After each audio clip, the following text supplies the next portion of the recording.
ഇത് ഇന്നലത്തെ വീഡിയോ. ഇന്നലെ അനിയത്തി രാവിലെ വിളിച്ച് നമ്മൾ എവിടേക്കും പോകാൻ, അങ്ങനെ ഞങ്ങൾ ഉള്ളാലത്തേക്ക് പോകാൻ പ്രോഗ്രാമാക്കി. അങ്ങനെ കാറിലിങ്ങനെ പോയിട്ട് ഞങ്ങൾ തലപ്പാടിക്ക് എത്തി. തലപ്പാടി ട്രോൾ കഴിഞ്ഞ് ഉള്ളാലത്തേക്ക് പോകാൻ അനിയത്തിൻ്റെ ഭർത്താവ്, മക്കൾ, ഞാനും എൻ്റെ കുട്ടികൾ, ആങ്ങള കാറോട്ടിക്കൊണ്ടാനി ബ്രദർ. അങ്ങനെ ഉള്ളാലത്തേക്ക് ഞങ്ങൾ എത്തിയിട്ടുണ്ട്.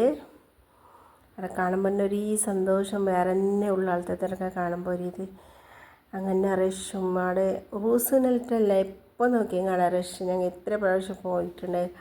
അപ്പോൾ നോക്കിയാൽ മഴ റഷ് തന്നെ. അങ്ങനെ ദർഗയിലെല്ലാം പോയി സിയാർത്ത് ചെയ്ത് നിസ്കരിച്ച് നിസ്കരിച്ചിട്ട് ഭക്ഷണം കഴിക്കാൻ ഞങ്ങൾ പോയി.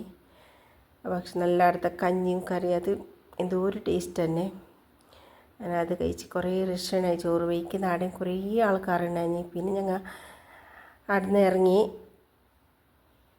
ഇറങ്ങിയിട്ട് ഇങ്ങനെ എവിടെ പോയപ്പോൾ ഡി മാർക്ക് അവിടെ തലപ്പാടിയിൽ ആ സൈഡ് ഡി മാർക്ക് പുതിയത് ഓപ്പൺ ആയി എന്ന് പറഞ്ഞാൽ പിന്നെ വെറുതെ കയറി ഇറങ്ങാനായിട്ട് ഞങ്ങൾ പോയത്. പക്ഷേ എഴുതുമെന്ന് പർച്ചേസ് ആയിട്ടാകുമ്പോൾ നല്ല എമൗണ്ട് കഴിഞ്ഞു പോയി. വിചാരിച്ചില്ല അത്ര എമൗണ്ട് പോകുന്നിട്ട്. ഞാൻ ആങ്ങളോറെല്ലാം എടുത്ത് ഞങ്ങളെ പർച്ചേസാക്കി. ഞങ്ങൾ കാറിൽ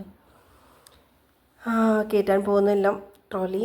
പിന്നെ നോക്കും ഞങ്ങൾക്ക് നല്ലൊരു പണി കിട്ടി. മീൻ എടുക്കാൻ ഒരു വീട്ടിൽ പോയിട്ടാകുമ്പോൾ അവിടെ കാറ് പഞ്ചർ. പിന്നെ ആങ്ങളെ ബ്രദർ ഓറ് മീൻ്റെ അയാളെല്ലാം ഓറ് പപ്പ കുറേ ഹെൽപ്പാക്കിയിട്ട് അപ്പോൾ ഒരു ട്രൈ ചേഞ്ച് ആക്കാൻ കഴിഞ്ഞു. അപ്പോൾ ഞങ്ങൾ ടീ കുടിക്കാനായിട്ട് അവിടെ ഇതിൽ ടീ കാഫേണ്. അപ്പോൾ അവിടെ എല്ലാം കുറച്ച് ടീ കുടിച്ച് സമൂസ അട്ടിയപ്പം അതെല്ലാം കഴിച്ച് പിള്ളേർ ജ്യൂസ് വേണം പറഞ്ഞ് ജ്യൂസെല്ലാം കഴിച്ച് അപ്പോൾ അങ്ങനെ വീട്ടിലേക്ക് വീണ്ടും തിരിച്ച്. Okay bye.